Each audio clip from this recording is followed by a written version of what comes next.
श्रीक्षेत्र अर्थात पुरी रे श्रीमंदिर भितरे रहुथिबा पूजा पाउथिबा भक्त मानु डाकुथिबा तीन ठाकुर तांकर निर्मित हुए एक गछर गंडीरू अर्थात विश्व जेते ठाकुर अछंती सेई ठाकुर मानक भितरु पुरी श्रीमंदिर भितरे पूजा पाउथिबा भक्तों को हाथ ढारी डाकुथिबा तीन देवता हेउछंती काठर निर्मित। काठ सहित गछर संपर्क, गछ सहित अम्लजानर संपर्क। तेणु सीधासलख कहवाक गले आमे गछ को पूजा करुचु अर्थात अम्लजान को पूजा करुचु। विश्व से पुरी तीन ठाकुर को विश्व देवता बोली कहा जाए। सबु धर्मर समन्वय घटी से स्थान में।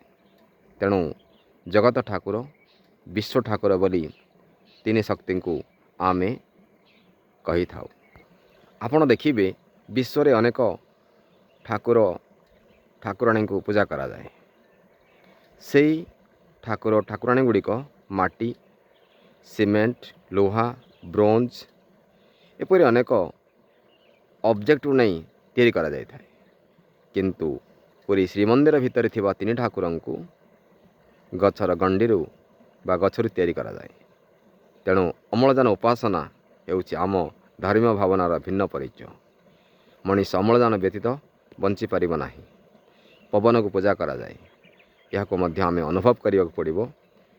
आज रही प्रेजेंटेशन रे आसंतु जगन्नाथ प्रेमी हवा, प्रकृति पूजा सहित समर्पण करिबा। तेणु जगन्नाथ को पूजा करने अर्थ आम सीधासलख पवन को पूजा करुचु, गछ को पूजा करुचु, यह बुझाक हेब।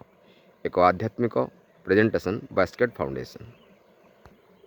प्रेजेंटेशन रे जदि किसी त्रुटि रही कमेंट करेंगे, कारण धर्मीय जहाँ अनुभवात्मक ताहाकु नहीं किसी प्रेजेंटेशन आपण मानक निकट में